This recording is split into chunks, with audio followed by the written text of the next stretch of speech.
Good evening सभी साथियों को। स्वागत है आपका लूसेंट की कक्षा में। साथियों, आज का जो टॉपिक है बहुत ही बेहतरीन है। यूनिट नंबर सबको पता है 15, मौर्य साम्राज्य। जैसा कि लास्ट टाइम हम लोगों ने पढ़ा था अच्छे से कि जो हम लोग लास्ट टाइम पढ़ रहे थे वो पढ़े थे पूरा का पूरा मगध राज का उत्कर्ष एवं सिकंदर के बारे में, जिसमें हमने लास्ट टाइम बता ही दिया था कि जो मगध राज का उत्कर्ष है उसमें हर्यक वंश था। हर्यक वंश के बाद भाई साहब जो आपका वंश था अगला वो भी हमने बताया था। हर्यक वंश के बाद जो शिशुनाग वंश, उसके बाद नंद वंश, और नंद वंश के बाद जो अंतिम शासक थे घनानंद, उनके दरबार में एक प्रधानमंत्री रहते थे जिनका नाम था चाणक्य। और चाणक्य की क्या हो गई थी? बेइज्जती घनानंद के द्वारा, तो उनको भगा दिया गया था। वो रास्ते में जब जा रहे थे तो चंद्रगुप्त मौर्य एक खेल खेल रहे थे जिसको कहते थे राजकीलम। और वो खेल जब खेल रहे थे तो उसी में उन्होंने देखा कि ये बच्चा बहुत दूर तक जाएगा, उसको शिक्षा दीक्षा दी। बाद में अपना प्रतिशोध पूरा करने के लिए चाणक्य ने उसको घनानंद के खिलाफ लड़वा दिया, जिसके बाद घनानंद को हरा के चंद्रगुप्त मौर्य एक नए साम्राज्य की स्थापना करता जिसको कहते हैं मौर्य साम्राज्य। तो आज हम लोग बड़े अच्छे से मौर्य साम्राज्य के बारे में पढ़ते हैं अच्छे से। तो सभी बच्चों को फटाफट शेयर कर दो वीडियो, ज्यादा से ज्यादा बच्चे जुड़ जाएं, बहुत मजा आने वाला है। बहुत बढ़िया। हाँ, चुनचुन जी, विवेक, शिवम, सोहेल, आशा, किरण, सभी बच्चों को गुड इवनिंग। बहुत बढ़िया। शेयर लाइक बिल्कुल भी मत रोकिएगा क्योंकि आपका कर्तव्य है शेयर लाइक करना, ठीक है। चलो तो साथियों, अब हम लोग बात करते हैं मौर्य साम्राज्य की तरफ। तो मौर्य साम्राज्य की तरफ सबसे पहले हेडिंग लगा लेते हैं हम लोग, मौर्य साम्राज्य।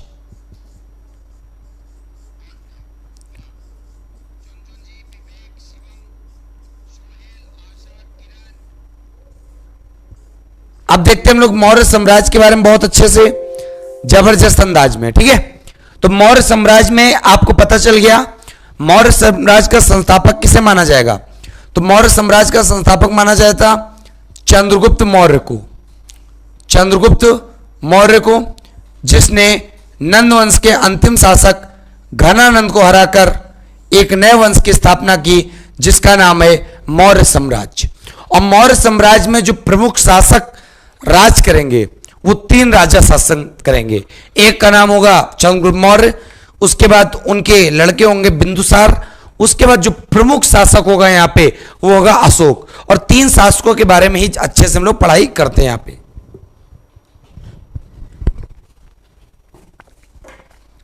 बहुत बढ़िया। फटाफट वीडियो को सभी बच्चे शेयर कर देना, कोई भी वीडियो को रोकना मत, ठीक है।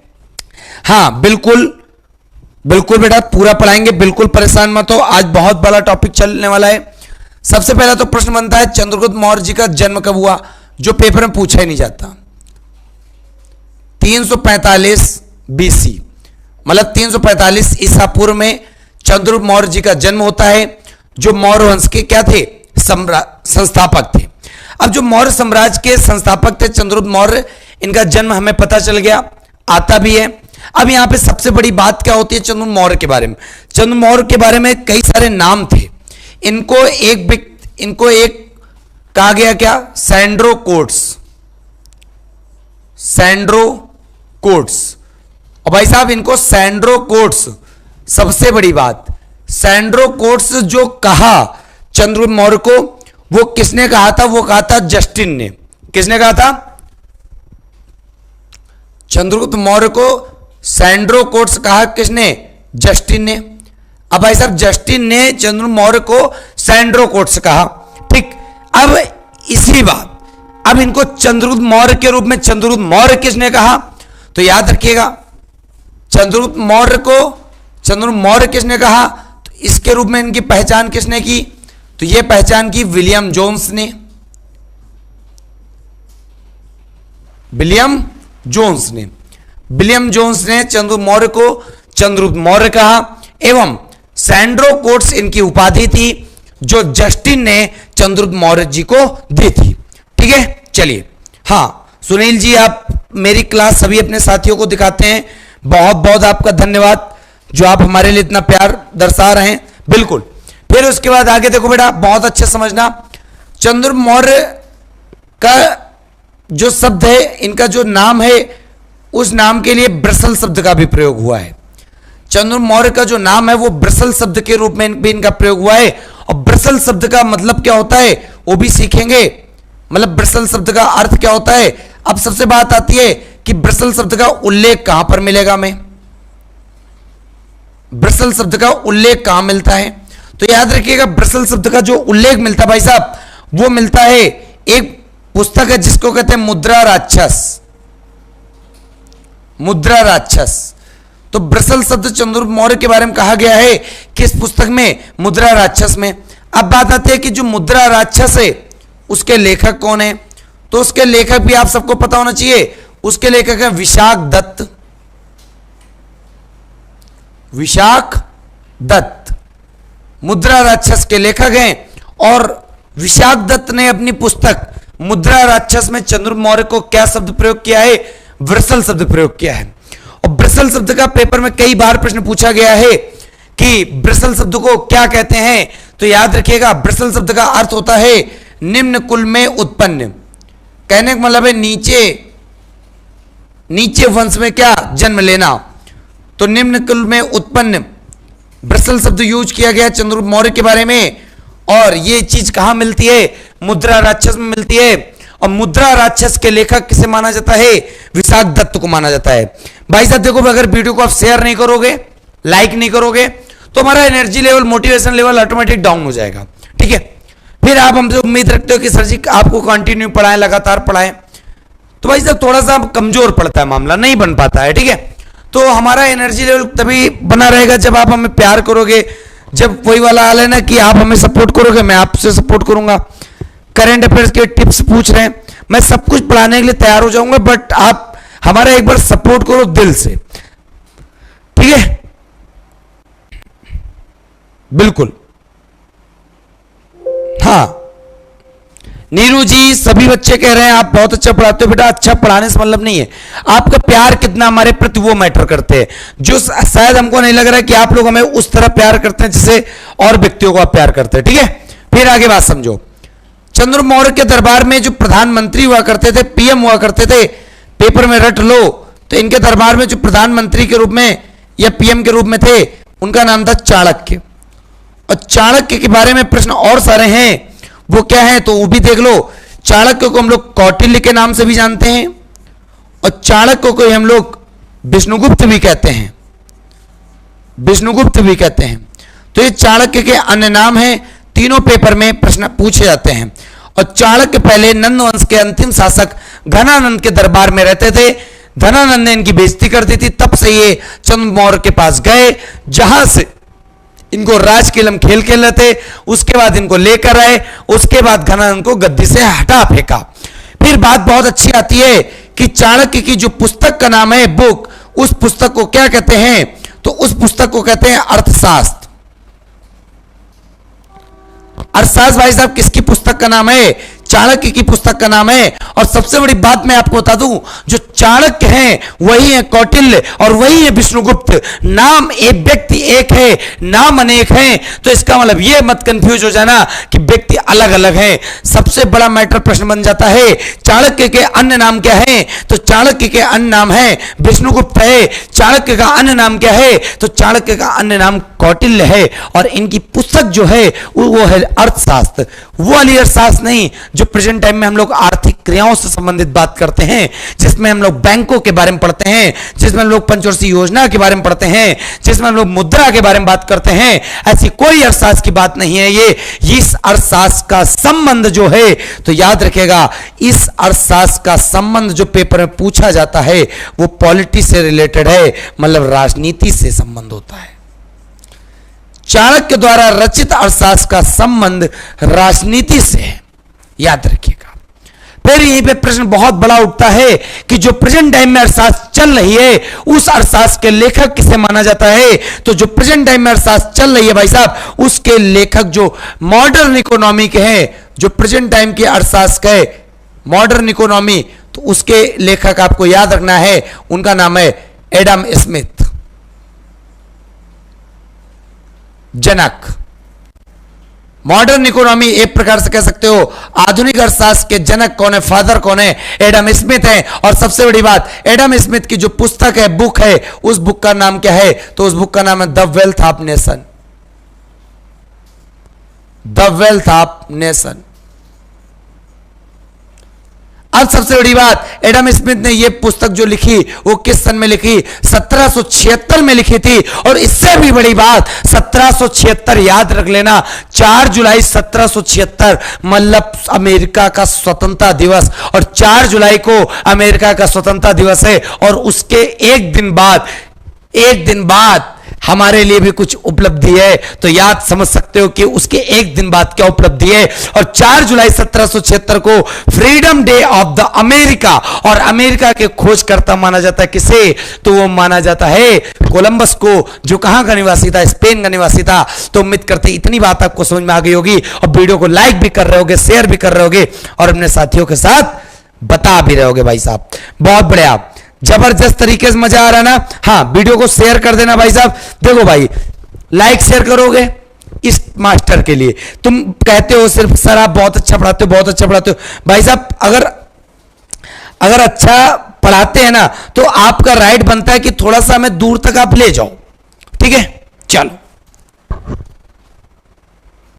चलो बहुत बढ़िया।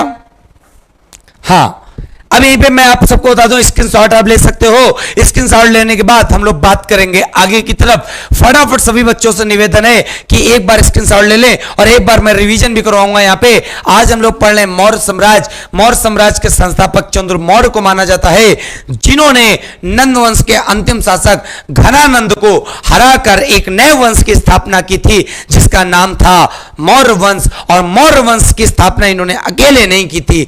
घनानंद के दरबार में प्रधानमंत्री हुआ करते थे चाणक्य। चाणक्य के अन्य नाम थे कौटिल्य और विष्णुगुप्त, जिनकी पुस्तक अर्थशास्त्र है, जिसका संबंध डायरेक्ट राजनीति से है। ठीक है, इनकी सहायता से चंद्र मौर्य ने एक नए साम्राज्य मौर्य साम्राज्य की स्थापना की। और चंद्र मौर्य को सबसे पहले सैंड्रो कोट्स के नाम से जाना गया और सैंड्रो कोट्स के रूप में इनकी पहचान की जस्टिन ने। बाद में इनको चंद्र मौर्य के नाम से किसने जाना? तो जाना विलियम जोन्स ने।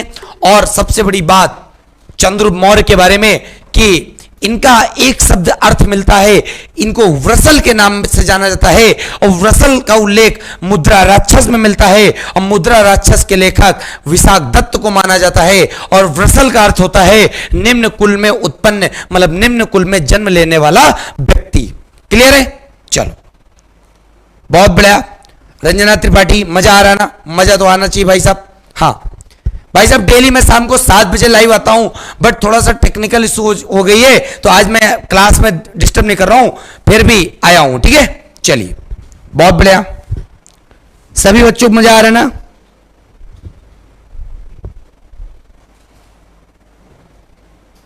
अच्छा एक सेकंड,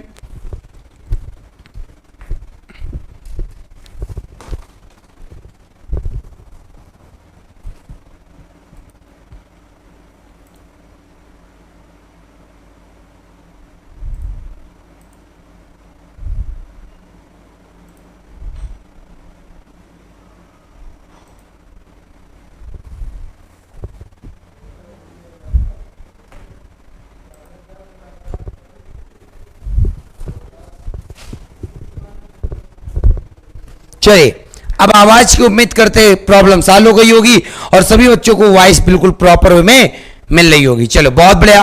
हाँ, आप लोगों ने स्टेटस लगा दिया, बिल्कुल। हाँ, मनोज जी डेली मैं 7 बजे पढ़ाऊंगा, याद रखिएगा। चलिए, हाँ बिल्कुल, सभी बच्चों को उम्मीद करते समझ में आ रहा होगा। अब भाई साहब बात करेंगे बहुत अच्छे से। उसके बाद हमने बात की जो प्रेजेंट टाइम की अर्थशास्त्र चल रही मॉडर्न इकोनॉमी, उसके जनक एडम स्मिथ। और एडम स्मिथ की बुक का नाम है द वेल्थ ऑफ नेशन और इसकी लिखी कब थी? 1776 में। तो यहीं पे एक बात करेंगे, बहुत छोटी सी बात करेंगे, जिसके बारे में छोटा सा टर्म है, तो देख लेते हैं क्या टर्म है। भाई साहब जो 1776 है, 1776 से हम एक टर्म और चोरी कर लेते हैं। उस टर्म का नाम क्या है? 4 जुलाई 1776। यहीं पे स्टैटिक जीके का संबंध बना लेते हैं। तो 4 जुलाई 1776 का मतलब हुआ अमेरिका स्वतंत्रता दिवस। अमेरिका स्वतंत्रता दिवस 4 जुलाई 1776। तो जब अमेरिका स्वतंत्रता दिवस मतलब 4 जुलाई 1776, फिर यहीं पे याद रखिएगा अमेरिका के खोजकर्ता कौन है, तो अमेरिका के खोजकर्ता जिनका नाम था कोलंबस। और कोलंबस कहाँ के निवासी थे, तो भाई साहब कोलंबस जो निवासी थे वो निवासी थे कहाँ के, स्पेन के। और यहीं पे याद रखिएगा अमेरिका खोज कब की गई थी, 1492 में की थी। अब यहीं पे याद रखिएगा स्पेन की कैपिटल क्या है, तो स्पेन की कैपिटल है मैड्रिड। मैड्रिड, ठीक है, तो मजा आ रहा होगा। और मैड्रिड में क्या है कि एक दो संगठन आप पढ़ते हो विश्व में, एक संगठन पढ़ते हो जिसका नाम है WTO। और WTO मतलब एक होता है वर्ल्ड ट्रेड ऑर्गेनाइजेशन जिसको कहते हैं विश्व व्यापार संगठन, और एक WTO का मतलब होता है वर्ल्ड टूरिज्म ऑर्गेनाइजेशन, विश्व पर्यटन संगठन। तो भाई साहब विश्व व्यापार संगठन का मुख्यालय तो जेनेवा में, लेकिन वर्ल्ड टूरिज्म ऑर्गेनाइजेशन मतलब विश्व पर्यटन संगठन, विश्व पर्यटन संगठन, इसका हेडक्वार्टर कहां पर है, तो भाई साहब इसका हेडक्वार्टर पड़ता है कहां पर, मैड्रिड में। तो इससे पता यह चलता है कि स्टैटिक जीके भी इस तरह पढ़ते हैं। स्टैटिक जीके लोग शब्दों से पकड़ते होंगे, बट मैं सन से पकड़ता हूं कि सन हमें कहां पर क्या दिख गया, याद रखिएगा, ठीक है। सन हमें कहां पर क्या दिख गया, तो मजा तो इसी बात में ना कि आप सन से कितनी जीएस बना सकते हो।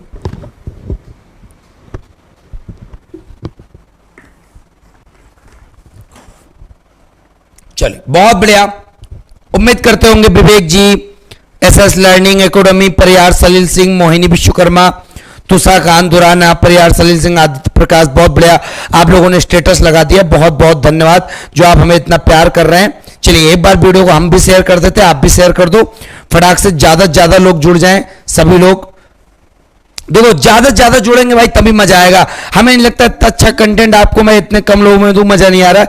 कम से कम ज्यादा लोग हो भाई साहब तभी मजा आएगा, नहीं तो आनंद बिल्कुल बेकार है भाई साहब, ठीक है। चाहे जितना अच्छा पढ़ाऊं मैं, आप लोग अगर सपोर्ट नहीं करोगे भाई साहब बिल्कुल भी, ये मान लीजिए बिल्कुल निरर्थक है हमारा पढ़ाना। चलिए बहुत बढ़िया आप लोग,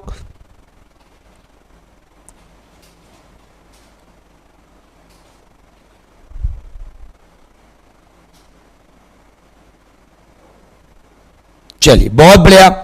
हाँ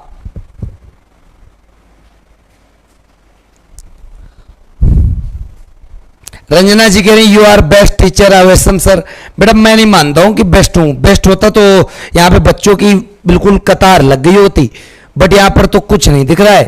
क्यों? क्योंकि अभी कुछ ना कुछ कमी होगी, ठीक है, और आप लोग प्यार कर ही नहीं रहे हो। जिस हिसाब से मैं रिस्पॉन्स चाहता हूं वो रिस्पॉन्स मुझे मिल ही नहीं रहा है। चलिए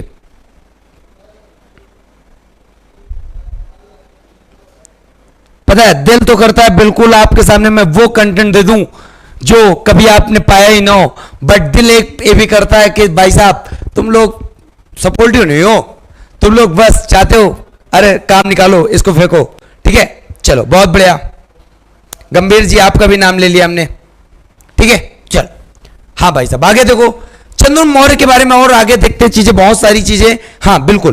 फिर उसके बाद इनका जन्म होता है 345 ईस्वी में। फिर चंद्र मौर्य जी जो हैं, फिर आगे देखते हैं चंद्र मौर्य जी के बारे में। चंद्रगुप्त मौर्य जो है ना,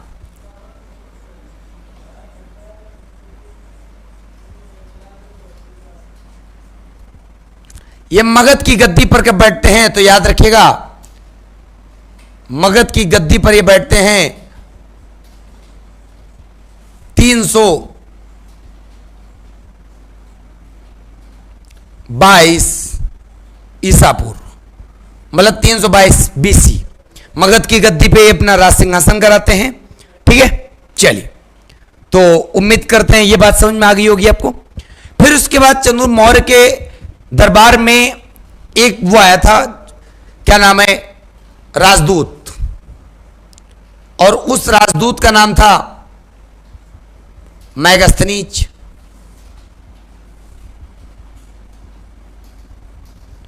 तो पेपर में कई बार आता है मैगस्थनीज किसके दरबार में आया, तो मैगस्थनीज भाई साहब चंद्र मौर्य के दरबार में आया था। मैगस्थनीज की क्या क्वालिटी थी, तो मैगस्थनीज ने एक बुक लिखी थी जिसमें बहुत ही अच्छी वो बुक फेमस है, पेपर में आती है, उस बुक का नाम था इंडिका। अब बात आती है कि मेगास्थनीज राजदूत था, तो भाई साहब किसका राजदूत था? तो याद रखिएगा किसका राजदूत था, वो था सेल्यूकस निकेटर का। Seleucus Nicator. और सेल्यूकस निकेटर किसका सेनापति था? तो आपको पता है सिकंदर महान का सेनापति कौन था? तो सिकंदर महान का सेनापति था सेल्यूकस निकेटर, और सेल्यूकस निकेटर का राजदूत था जिसका नाम है मेगास्थनीज। क्लियर है? तो उम्मीद करते हैं इतनी बात आपको समझ में आ गई होगी। और मेगास्थनीज की पुस्तक का नाम था जिसको कहते हैं इंडिका। तो इतनी बात उम्मीद करते हैं बिल्कुल अच्छे से दिल से समझ में आ रही होगी, एक एक चीज बिल्कुल दिमाग में छप रही होगी। बिल्कुल, हाँ बिल्कुल। फिर यहीं पे बेटा बहुत अच्छा प्रश्न है, बिल्कुल आपने बहुत अच्छा किया। सेल्यूकस निकेटर और चंद्रगुप्त मौर्य के बीच में युद्ध हुआ था, और उस युद्ध का वर्णन किया था एपियानस ने। किसने किया था? एपियानस ने, जिसमें सेल्यूकस निकेटर हार गया था। और सेल्यूकस निकेटर जब हार गया तो सेल्यूकस निकेटर की जो पुत्री थी, सेल्यूकस निकेटर की पुत्री थी जिसका नाम था कार्नेलिया।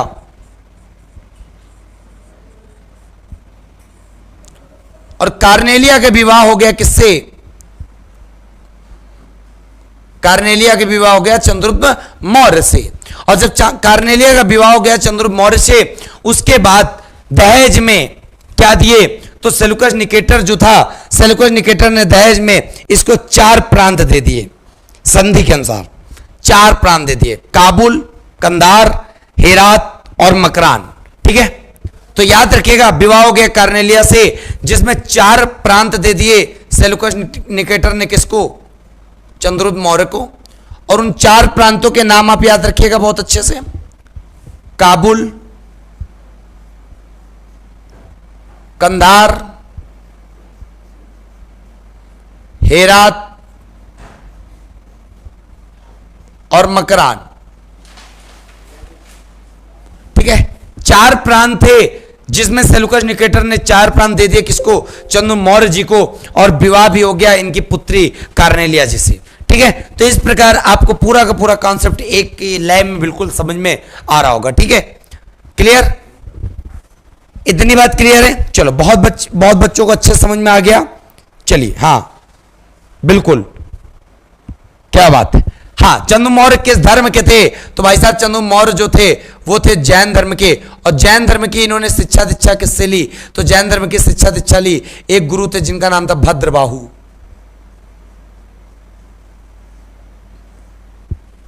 भद्रबाहु जैन गुरु थे जिससे शिक्षा दीक्षा किसने ली थी? चंद्रगुप्त मौर्य ने। ठीक है, याद रखिएगा, ये भी प्रश्न बहुत अच्छा आता है। फिर चंद्रगुप्त मौर्य जी के दरबार में मेगास्थनीज आए थे और जिन्होंने इंडिका पुस्तक लिखी थी।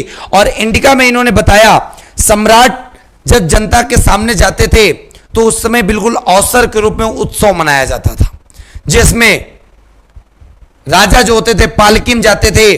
ठीक है, और महिलाएं हथियार लिए चारों तरफ से उसको तैनात रखती थी।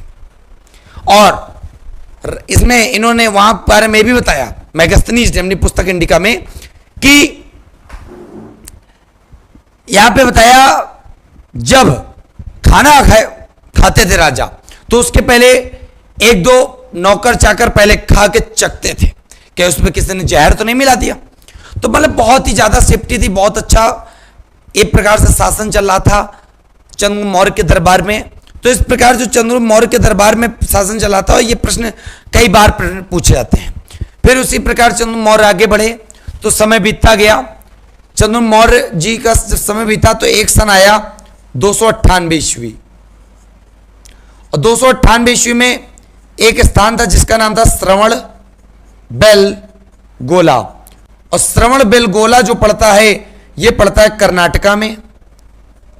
और सबसे बड़ी बात, कर्नाटका में श्रवण बेलगोला पड़ता है जहां पर 298 ईस्वी में इनकी क्या हो जाती है? मृत्यु। और जब मृत्यु हो जाती है और ये जो अपने प्राण त्यागते हैं ना, वो त्यागते हैं संलेखना विधि से। अपने जो प्राण त्यागते हैं चंद्रगुप्त मौर्य जी, वो कैसे त्यागते हैं? संलेखना पद्धति के माध्यम से। और संलेखना पद्धति आपको पता होना चाहिए, भूख प्यास से जब प्राण को त्याग दो उसको कहते हैं क्या? संलेखना पद्धति। ठीक है, तो उम्मीद करते हैं इतनी बात आपको समझ में आ गई होगी और चंद्र मौर्य के बारे में पूरा पूरा समझ में आ गया होगा।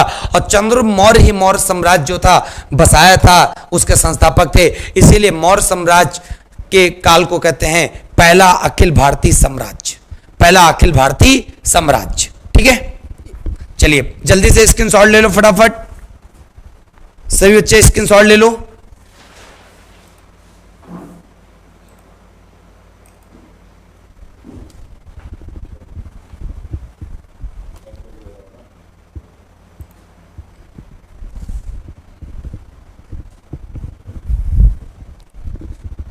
चलिए उम्मीद करते हैं आपने स्क्रीनशॉट ले लिया होगा, चंद्र मौर्य के बारे में पूरा पूरा समझ में आ गया होगा। अब बात करेंगे हम लोग, हाँ सोनेन जी कह रहे हैं आप लगातार पढ़ाते रहिए। भाई साहब देखो, पढ़ाने में मजा तभी आएगा जब संख्या बढ़ेगी, ठीक है, इस तरह मजा वजा नहीं आएगा, बिल्कुल बात जो रियलिटी है। तुम कहते हो टीचर कहता नहीं है टीचर, बट मैं रियलिटी कहता हूं कि अगर आप ये मान लो कि अगर आपको लगता होगा कि मैं अगर लगातार पढ़ाऊंगा तो लगातार आप ये भी मान लीजिए कम से कम आपको पूरा सपोर्ट हमें करना होगा, और जब तक आप सपोर्ट नहीं करोगे तब तक मजा बिल्कुल नहीं आएगा भाई साहब।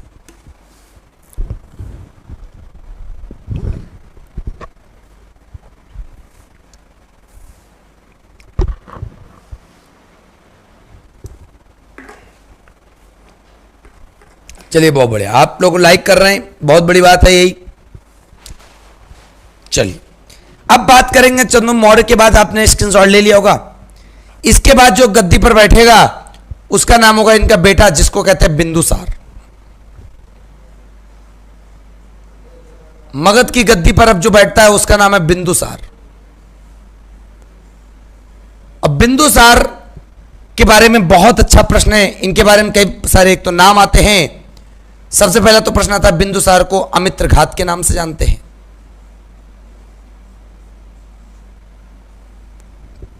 बिंदुसार जो गद्दी पर बैठे वो 298 बीसी में चंद्र मौर्य की मृत्यु हुई थी, और गद्दी पर ये जो बैठे तो 298 बीसी ही था। 298 बीसी में ये गद्दी पर बैठते हैं बिंदुसार, और इनको अमित्रघात के नाम से जानते हैं। और अमित्रघात का मतलब क्या होता है? शत्रु विनाशक। इसका अर्थ क्या होता है भाई साहब? इसका अर्थ होता है शत्रु विनाशक।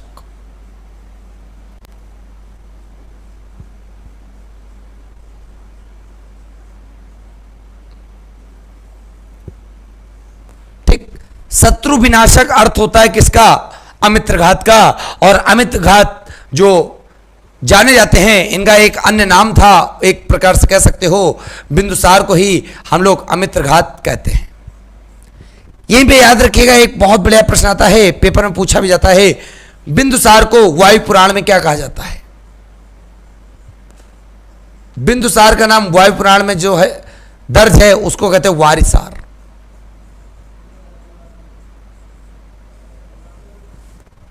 वारिसार बिंदुसार को कहा जाता है, किस में कहा जाता है? यह कहा जाता है वायु पुराण में कहा गया है, याद रखिएगा, ठीक है। बिंदुसार को जैन ग्रंथों में सिंहसेन के नाम से भी जानते हैं। बिंदुसार को जैन ग्रंथों में जैन ग्रंथ में किस नाम से जानते हैं? तो याद रखिएगा सिंहसेन के नाम से।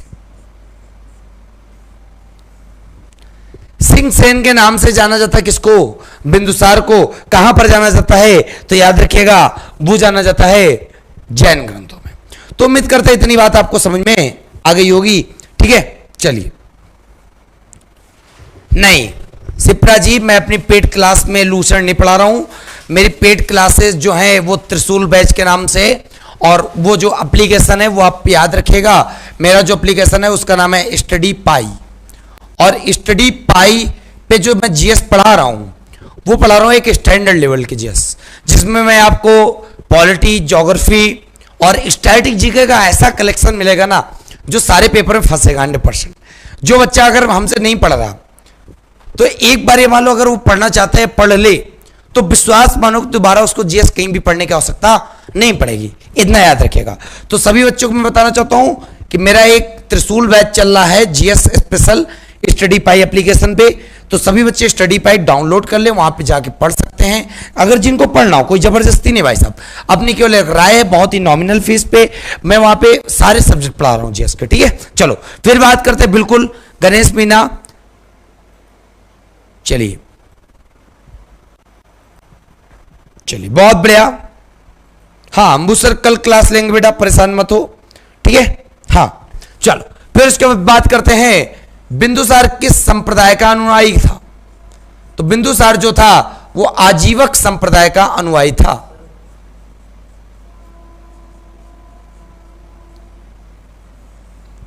आजीवक संप्रदाय का अनुयायी था।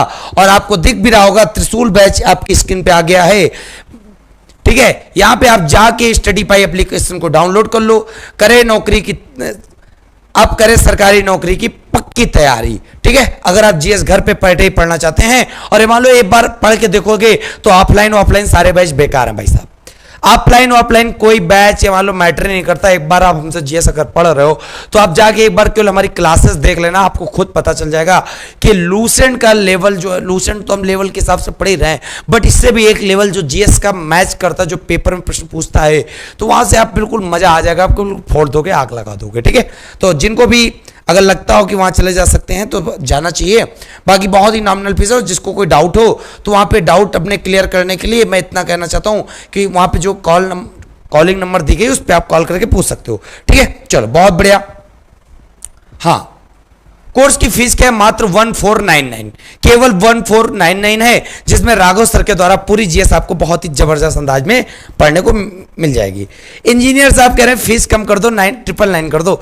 मैं साहब आपको बताना चाहता हूं एक चीज, बहुत छोटी सी बात है भाई साहब, एक सब्जेक्ट में पढ़ाने नहीं आया हूं। ठीक है, वहां पे मैं आपको ज्योग्राफी भी दूंगा, पॉलिटी भी दूंगा, हिस्ट्री भी दूंगा और साइंस भी दूंगा, पर्यावरण भी दूंगा। तो भाई साहब थोड़ा सा तो ख्याल रखो, लोग तो एक एक सब्जेक्ट पढ़ा रहे हैं 999 रुपए में, मैं 1499 में सारे सब्जेक्ट पढ़ाने के लिए तैयार हूं और एक स्टैंडर्ड लेवल आपको मिलेगा। चलिए स्क्रीन से हटा दिया जाए, अब बात करेंगे हम लोग आगे की तरफ। चलिए, तो स्टडी पाई आपको डाउनलोड कर लो जितने लोग देखना चाहते हैं। हाँ, आजीवक संप्रदाय से थे भाई साहब, बहुत मजा आ जाएगा। मान लो वहां पे स्टैटिक जीके ऐसे जीएस पढ़ोगे ना तो आनंद ही आनंद है, परमानंद की अनुभूति मैं करा दूंगा।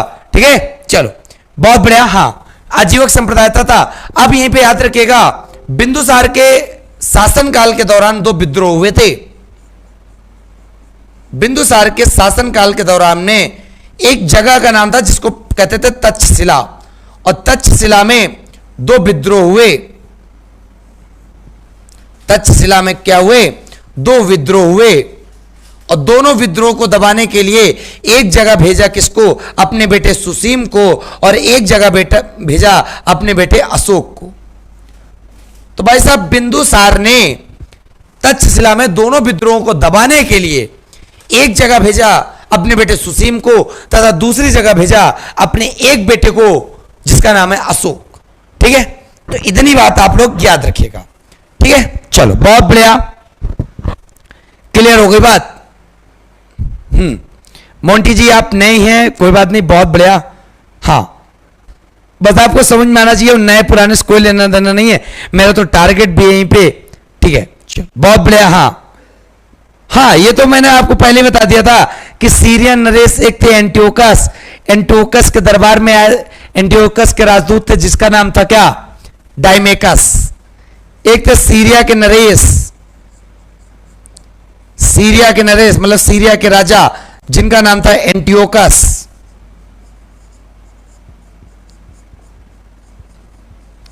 और एंटियोकस का जो राजदूत था उसका नाम था डायमेकस।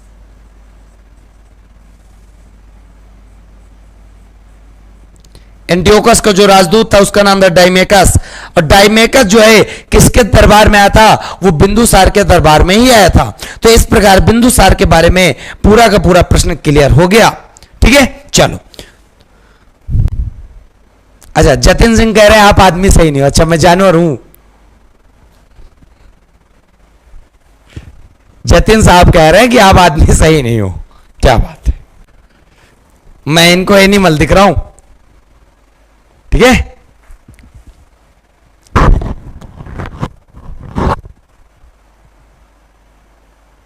बिल्कुल इस प्रकार पूरा का पूरा पता चल गया आपको। और एक आपने लेखक पढ़े थे शुरुआत में, बिंदुसार को 16 राज्यों का विजेता बताया जाता है।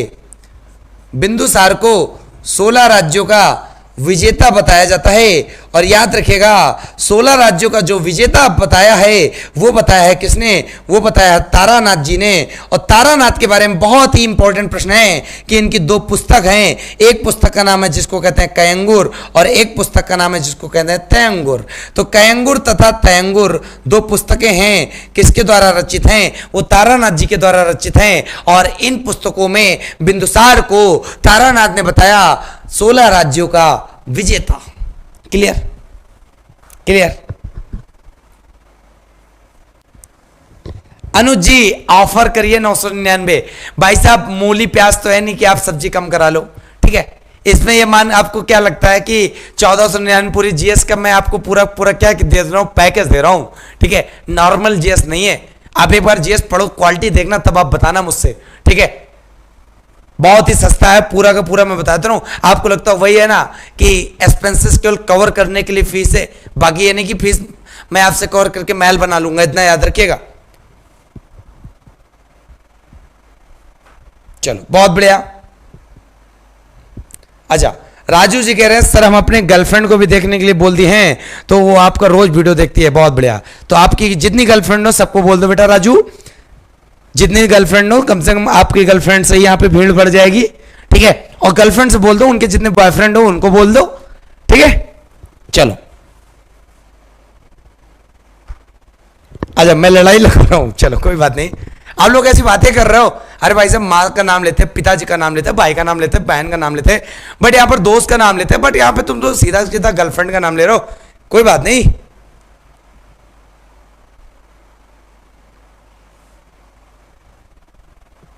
अच्छा बहुत बढ़िया, समझ में आ रहा है ना भाई साहब। जो अब अगला गद्दी पे आएगा वो बिंदुसार के बाद कौन आएगा तो पता होना चाहिए। वो आएगा गद्दी पे कौन? जिसका नाम है अशोक।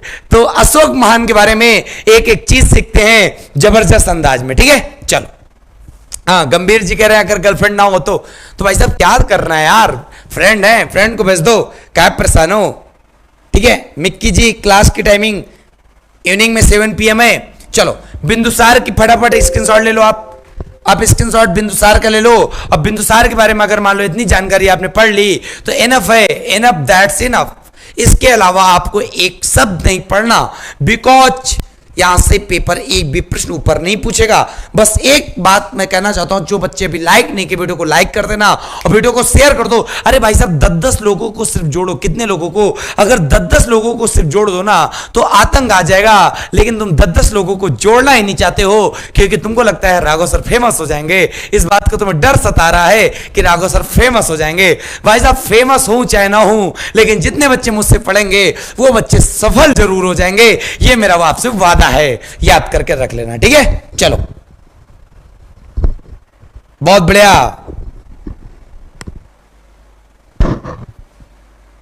अच्छा हाँ संविधान निर्माता के जन्म दी है एंड उसके पीछे पर तो भाई साहब आज तो अच्छा संविधान निर्माता जी का जन्मदिन है तो उनके बारे में कुछ स्पेशल मैं बताना चाहता हूं। तो देख लो चीजें बहुत जबरदस्त अंदाज में बताऊंगा।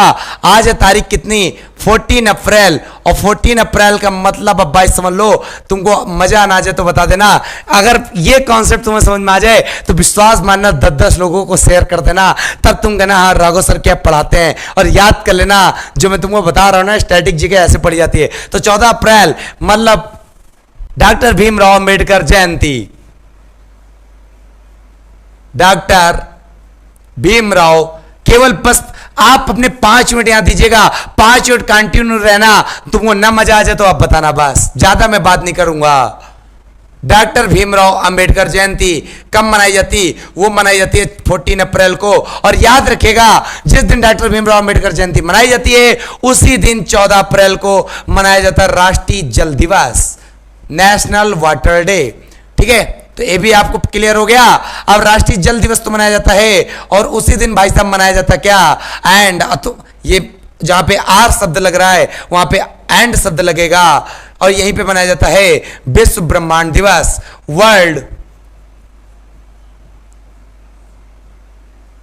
Universe day. क्लियर है? फिर यहीं यहीं पे भाई साहब बहुत ध्यान से देखिएगा, क्या देखोगे जबरदस्त अंदाज में कि जो भीमराव अंबेडकर जी थे इनको हम लोग क्या कहते हैं, तो सारे प्रश्न क्लियर कर लो आज भाई साहब। इनको हम लोग आधुनिक मनु कहते हैं। आधुनिक मनु के नाम से किसे जाना जाता है, तो आधुनिक मनु के नाम से डॉक्टर भीमराव अंबेडकर जी को जाना जाता है। भीमराव अंबेडकर जी को और क्या कहा जाता है, और कहा जाता है आजाद भारत के संविधान निर्माता किसे कहते हैं, तो भाई साहब आजाद भारत के संविधान निर्माता कहते हैं किसको, डॉक्टर भीमराव अंबेडकर जी को आजाद भारत के संविधान निर्माता किसे कहा जाता है, तो आजाद भारत के संविधान निर्माता कहते हैं भीमराव अंबेडकर जी को। फिर यहीं पे प्रश्न याद रखिएगा भीमराव अंबेडकर जी के बारे में, एक आर्टिकल है जिसको कहते हैं आर्टिकल 32, और आर्टिकल 32 जिसको कहते हैं क्या, संवैधानिक उपचारों का अधिकार, संवैधानिक उपचारों का अधिकार। और जो संवैधानिक उपचारों का अधिकार है जिसको हम लोग इंग्लिश में बोलते हैं राइट टू कॉन्स्टिट्यूशनल रेमेडीज, तो याद रखिएगा संवैधानिक उपचारों का अधिकार के बारे में जो बात चल रही है उसको संविधान की आत्मा एवं हृदय किसने कहा, तो ये भी प्रश्न तुम्हारे दिमाग में छप गया होगा कि संवैधानिक उपचारों के अधिकार को या आर्टिकल 32 को संविधान की आत्मा एवं हृदय किसने कहा, तो वो कहा डॉक्टर भीमराव अंबेडकर जी ने ही कहा। संविधान की आत्मा एवं हृदय किसने कहा, तो डॉक्टर भीमराव अंबेडकर जी ने आर्टिकल 32 एवं संवैधानिक उपचारों के अधिकार को कहा। तो ये भी आपको बात समझ में आ गई होगी। फिर यहीं पे प्रश्न याद रखेगा भीमराव अंबेडकर जी के बारे में, संविधान सभा में एक समिति बनी थी जिसको कहते थे प्रारूप समिति, और प्रारूप समिति का एक अन्य नाम था जिसको कहते थे टंकण समिति, और टंकण समिति का एक अन्य नाम था जिसको कहते थे ड्राफ्टिंग कमेटी। तो ये तीन नाम थे। और भाई साहब ये समिति ऐसी थी, कोई समिति होती है तो कोई अध्यक्ष होता है, और ये समिति ऐसी थी जिसमें अध्यक्ष समेत अध्यक्ष थे और साथ में 6 अन्य सदस्य और थे। तो जब 6 अन्य सदस्य और थे तो भाई साहब कुल मिला के भीमराव अंबेडकर जी इसमें क्या थे, वो अध्यक्ष थे। और प्रारूप समिति में टोटल सदस्य कितने थे, टोटल सदस्य 7 थे। किसको, अंबेडकर जी को अध्यक्ष मिला के थे। तो कुल मिला के इतनी बात तुमको समझ में आ गई होगी। फिर भाई साहब बहुत ध्यान समझना, क्या समझोगे, जबरदस्त अंदाज में जो संवैधानिक उपचारों का अधिकार है, तो संवैधानिक उपचारों के अधिकार के बारे में समझना। तुमको ताबड़तोड़ बैटिंग न करा दे तो आप कहना संवैधानिक उपचारों में रिटें जारी की जाती हैं। कितने प्रकार की रिटें होती हैं संविधान में, 5 प्रकार की रिटें होती हैं। और 5 प्रकार की रिटें कौन कौन सी होती हैं, तो याद रखेगा एक रिट होती है जिसको कहते हैं बंदी प्रत्यक्षीकरण, और एक होती है जिसको कहते हैं परमादेश, और एक होती है जिसको कहते हैं अधिकार प्रेक्षा, और एक होती है जिसको कहते हैं उत्प्रेषण, अधिकार प्रेक्षा, और एक होती है उत्प्रेषण, और एक होती है जिसको कहते हैं क्या, आप सबको पता होना चाहिए, प्रतिषेध। तो पेपर में प्रश्न आता है 5 प्रकार की रिटें कहां पर मिलेंगे, तो आर्टिकल 32 में मिलेगा। और इन्हीं रिटों को बाबा जी ने क्या कहा था, संवैधानिक उपचारों को अधिकार, मतलब संविधान की आत्मा एवं हृदय कहा था। और याद रखिएगा ये जो रिटें हैं 5 प्रकार की, इनके बारे में कैसे प्रश्न आता है, ये रिटें जारी करने का अधिकार किसका है, ये रिटें जारी कौन कर सकता है, तो याद रखिएगा इन रिटों को जारी कर सकता है हाई कोर्ट भी जारी कर लेता है, सुप्रीम कोर्ट भी जारी कर लेता है। फिर अगला प्रश्न आता है कि सुप्रीम कोर्ट इन रिटों को किस आर्टिकल के तहत जारी करता है, तो सुप्रीम कोर्ट इन रिटों को आर्टिकल 32 के तहत जारी करता है। हाई कोर्ट इन रिटों को किस आर्टिकल के तहत जारी करता है, आर्टिकल 226 के तहत जारी करता है। और यहां पर राष्ट्रीय जल दिवस की बात कही गई थी 14 अप्रैल को। तो यहां पर एक प्रश्न याद कर लो बहुत ही जबरदस्त अंदाज में, चिड़िया जंगल में गई पानी पीकर मर गई, चिड़िया जंगल में गई पानी पीकर मर गई। तो भाई साहब चिड़िया जंगल में गई पानी पीकर मर गई, और किससे मरी, तो वो मरी टीबी से मर गई। किससे मर गई, टीबी से मर गई। तो यहां पे पेपर में प्रश्न क्या बनेगा, चिड़िया का मतलब होता है, चाहे इंग्लिश में बोलो तो गौरैया, इंग्लिश स्पैरो बोल लो, हिंदी में गौरैया बोल लो। और विश्व चिड़िया दिवस या विश्व गौरैया दिवस कब मनाया जाता है, तो याद रखना 20 मार्च को मनाया जाता है। फिर यहीं पे जंगल मतलब वर्ल्ड फॉरेस्ट डे, या आप कह सकते हो विश्व वन दिवस, ये कब मनाया जाता है, तो भाई साहब ये भी आप कह सकते हो 21 मार्च को। में से कोई मतलब नहीं, गए से कोई मतलब नहीं, पानी से मतलब है। भाई साहब राष्ट्रीय जल दिवस 14 अप्रैल जो आज मनाया जा रहा है भीमराव अंबेडकर जी की जयंती पे, तो यहां पे सब विश्व का मामला चल रहा है। विश्व चिड़िया दिवस, विश्व गौरैया दिवस विश्व जंगल दिवस, तो यहीं पे याद रखिएगा विश्व वाटर दिवस, विश्व वर्ल्ड वाटर डे या विश्व जल दिवस कब मनाया जाता है? तो भाई साहब विश्व जल दिवस मनाया जाता है 22 मार्च को मनाया जाता है। पीकर से कोई मतलब नहीं, मरने का मतलब होता शहीद हो गई, और जब शहीद हो गई तो आप सबको पता है 23 मार्च ऐसा दिन है जब भगत सिंह राजगुरु और सुखदेव को फांसी पर सूली चढ़ा दी गई थी, और वो तारीख थी 23 मार्च 1931 को। तीन क्रांतिकारी भगत सिंह, राजगुरु और प्लस सुखदेव, तीन लोगों को फांसी पर लटका दिया गया था, जब से मनाया जाता है राष्ट्रीय शहीद दिवस। और याद रखिएगा टीबी, टीबी मतलब होता तपेदिक, ट्यूबरकुलोसिस, और याद रखिएगा यह तारीख मनाई जाती है 24 मार्च को। और भाई साहब 24 मार्च विश्व तपेदिक दिवस, विश्व टीबी दिवस। अब भाई साहब कमेंट करके बता देना कि 14 अप्रैल क्या होता है। देखो विराम मैं तभी लूंगा जब मैं तुमको पढ़ा के छोड़ूंगा, वरना बेकार है। अब तुम लोग एक, जितने बच्चे यहां देख रहे थे ईमानदारी से, जिन्होंने लाइक नहीं किया था लाइक कर देना, और अगर तुम्हें लगता हो इस मास्टर में काबिलियत है पढ़ाने की तो वीडियो को शेयर भी कर देना, और सबको बता भी देना कि भाई साहब पढ़ लो, रिकॉर्ड तोड़ देगा ये मास्टर जीएस में। कमेंट करके बता देना कि भाई साहब 14 अप्रैल की वैल्यू क्या समझा दी, और स्टैटिक जीके की क्या भूमिका होती है। स्टैटिक जीके ऐसे नहीं होती है, स्टैटिक जीके वन लाइनर रट के नहीं आती है। स्टैटिक जीके को रिलेट कौन कितना अच्छा करता है वो होती स्टैटिक जीके। बाकी स्टैटिक जीके बहुत सारे यूट्यूब चैनल वाले अपना एक क्वेश्चन लगा लिए, बोलना चालू कर दिए, लिख दिए बड़ा बड़ा थंबनेल में स्टैटिक जीके, तुम उसको मान बैठे static GK. But static GK reality ये है कि एक शब्द को पकड़ लो कितना घूम सकते हो, यह मैटर करता है भाई साहब, यह याद रखिएगा।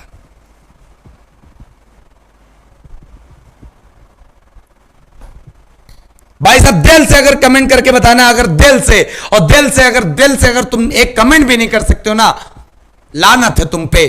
तुम हमारे स्टूडेंट हो, तुम्हारे लिए समझ लो ये तुमको लग रहा होगा सिर्फ बोर्ड भरा है, बस इस बोर्ड में एक प्रश्न तुम्हारा पेपर में छपा है, याद रखिएगा।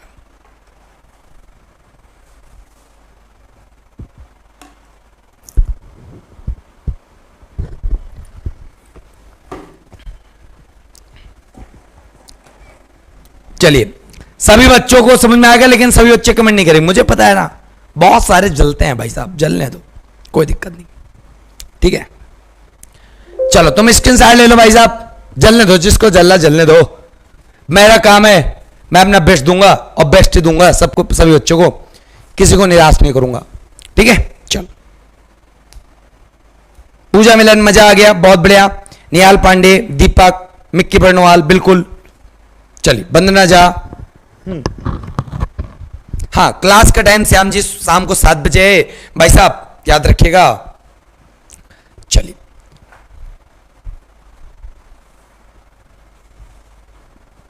चलिए फटाफट आप लोग स्क्रीनशॉट ले लो, फिर बात करेंगे आगे की तरफ।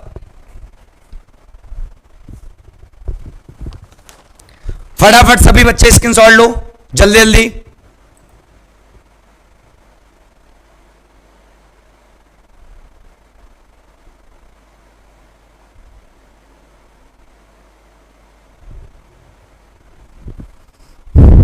चलिए सभी बच्चे बहुत ज्यादा प्यार करते हैं, हमें पता चल रहा है, लेकिन वही वाला हाल है ना कि कुछ प्यार छुप जाता है, कुछ प्यार दिखता नहीं है, कोई बात नहीं। अच्छा दीपांशु जी, दिल को छू लिया हमने।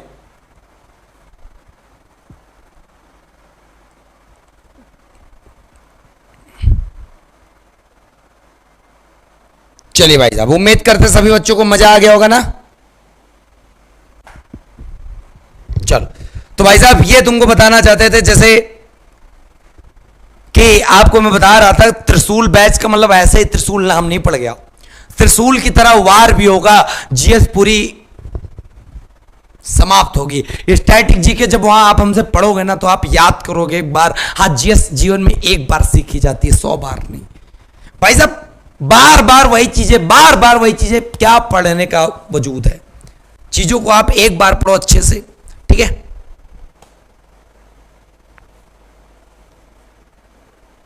चलिए अब सभी लोग, अब तो भाई साहब कह रहे हैं ना, हाँ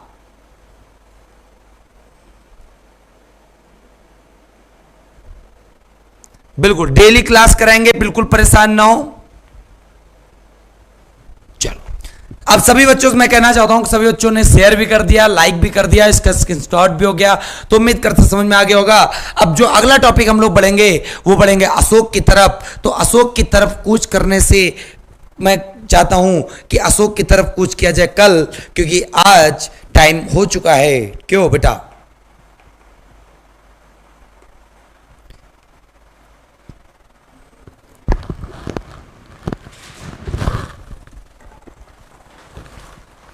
चलिए,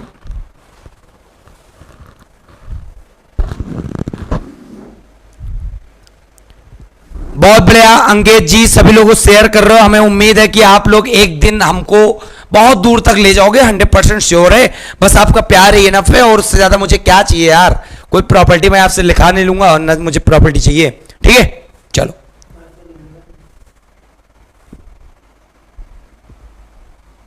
चलो। तो भाई साहब, मेरा ऐप है स्टडी पाई, और मैं आपको अपना त्रिशूल बैच दिखाता हूं। त्रिशूल बैच, ये मान लो अगर आप उसको पढ़ रहे हो तो वहां पे जीएस आप बहुत अच्छे सीखने वाले हो। कोई भी क्वेरी हो उस पे नंबर दिया गया, आप नंबर पे कॉल कर सकते हैं, पूछ सकते हो, और मात्र 1499 प्लस जीएसटी के साथ आप बैच में ज्वाइन हो सकते हो। और पूरा का पूरा static GK, polity, science, environment, geography सब मैंने कवर किया है, और सब एक बहुत बेहतरीन वे में पढ़ोगे, बहुत सिस्टमैटिक वे में। और 15 तारीख से ये कोर्स स्टार्ट होने जा रहा है। आज 14 अप्रैल है, मतलब कल से शुरू हो रहा है। तो भाई साहब जल्दी से जल्दी एनरोल करा लें जिनको पढ़ना है। बाकी लूसेंट बिल्कुल अपने प्रॉपर वे में चलती रहेगी, उसमें आपको एक सीक्वेंस वाइज पूरी की पूरी जीएस मिल जाएगी। स्टैटिक जीके का तो तांडव है, तांडव सीरीज। चलो तो भाई साहब, अब मैं आपसे विदा लेता हूं, तो उम्मीद करते हैं समझ में आ ही रहा होगा। ठीक है, अच्छा राजू जी, मैं इतना सब याद करते कैसे रखता हूं? चलिए, बस बेटा आप सबका प्यार है, और ईश्वर की कृपा है, माँ बाप का आशीर्वाद है, मित्रों का प्यार है, और सबकी दुआएं हैं मेरे साथ। तो जब दुआएं होती हैं ना सबकी, तो भाई साहब कभी वो पीछे नहीं होता मामला। ठीक है, हाँ भाई साहब, बस एक ही चीज की कमी है, मुझे और कुछ नहीं चाहिए, पता है? आप लोगों को प्यार चाहिए, ज्यादा से ज्यादा शेयर, लाइक, और क्या चाहिए यार? ना मैं किसी घर से खाना मांगने आऊंगा, ना किसी घर में रहने आऊंगा। बस एक गुरु को देखते हुए, उसकी मेहनत तो देखते हुए, आपको लगता हो लूसेंट यार, मैं लूसेंट में मेहनत कर रहा है, अगला मेहनत कर रहा है, तो उसकी मेहनत को कुछ रिजल्ट दे दो, उसकी मेहनत को कुछ रिजल्ट दे दो, बस उससे ज्यादा और क्या चाहिए तुमसे यार? ठीक है, चलिए। हाँ, आज लेट हो गया था, तभी मैं एंड कर रहा हूं क्लास। ठीक है, चलिए। तो साथियों, मैं आपसे मिलता हूं अब एक नए वीडियो के साथ। कल शाम को याद रखिएगा 7 बजे, भूलिएगा मत, बिल्कुल शाम को 7 बजे। आज टोटल हमारे 10 लेक्चर कंप्लीट हो गए, और मौर्य साम्राज्य में कल हम लोग पढ़ेंगे क्या? अशोक से स्टार्ट करेंगे। ठीक है, तो साथियों फटाफट, बिल्कुल फटाफट आप लोग स्टडी पाई ऐप डाउनलोड कर लो, वहां पर आप पीडीएफ भी प्राप्त करोगे, टेस्ट सीरीज भी फ्री मिलेंगी, बहुत सारी चीजें हैं, और बहुत सारे कोर्स हैं, आराम से बहुत ही नॉमिनल फीस पे आप ज्वाइन हो सकते हो। तो साथियों, हम मिलते हैं आपको कल शाम को 7 बजे। तब तक के लिए ख्याल रखिएगा अपना। Good night, sweet dream, take care. जय हिंद, जय भारत, वंदे मातरम।